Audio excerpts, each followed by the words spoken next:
Halo semua, perkenalkan nama saya Agatha Pujana Haryanja dari Prodi D3 Kebidanan Poltekkes Kemenkes Medan. Di sini saya akan memaparkan bagaimana cara pencegahan infeksi dan cara penanganannya dan juga cara mencuci tangan yang baik. Nah, sebelum itu saya akan menjelaskan sedikit apa itu infeksi. Infeksi adalah masuknya mikroorganisme seperti bakteri, virus, jamur, atau parasit ke dalam tubuh manusia, kemudian berkembang biak dan menimbulkan reaksi tubuh ataupun menyebabkan sakit. Nah, sekarang kita akan masuk ke pencegahan infeksi. Pencegahan infeksi dapat bertujuan untuk memperlambat atau memutus rantai penularan kuman. Nah, dengan pencegahan infeksi itu dapat dilakukan antara lain yang pertama, kebersihan tangan.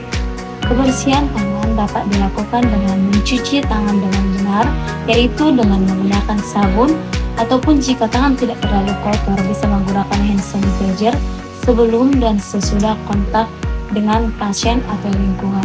Yang kedua itu ada alat pelindung diri atau APD. Contohnya gunakan sarung tangan, masker, gaun pelindung tubuh, atau pelindung mata sesuai risiko. Yang ketiga, etika batuk dan bersin. Menutup mulut atau hidung dengan tisu atau siku bagian dalam. Yang keempat, sterilisasi dan desinfeksi alat. Sebelum itu, dekontaminasi merupakan proses untuk menghilangkan atau mengurangi jumlah kuman atau mikroorganisme pada peralatan, permukaan atau tangan sehingga lebih aman digunakan. Dan sterilisasi adalah kondisi di mana suatu benda benar-benar bebas dari semua bentuk mikroorganisme hidup termasuk bakteri, virus, jamur, dan spora. Alat medis harus melalui proses dekontaminasi, sterilisasi, atau desinfeksi sesuai tingkat penggunaannya. Yang kelima, lingkungan bersih. Menjaga kebersihan ruangan, ventilasi baik, dan pembuangan limbah medis sesuai prosedur. Yang keenam, imunisasi. Vaksinasi untuk tenaga kesehatan maupun pasien guna mencegah penyakit tertentu. Contohnya, influenza. Mencegah flu musiman.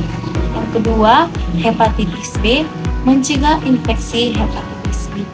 Yang ketiga itu tetanus atau TB atau TD. Penting untuk ibu hamil atau tenaga kesehatan. Yang keempat itu COVID-19, yaitu untuk mencegah infeksi SARS-CoV-2. Yang ketujuh, isolasi pasien. Jika pasien terinfeksi penyakit menular, dilakukan isolasi kontak, droplet, atau airborne. Nah, yang kedua kita akan masuk bagaimana cara penanganan infeksi. Jika infeksi sudah terjadi, langkah penanganan yang dapat dilakukan yaitu yang pertama, identifikasi cepat. Kenali tanda dan gejala infeksi seperti demam, nyeri, bengkak, cairan bernanah, dan lain-lain. Yang kedua, diagnosis medis. Pemeriksaan fisik, laboratorium, atau penunjang untuk menentukan penyebab infeksi. Nah, yang ketiga, terapi sesuai penyebab.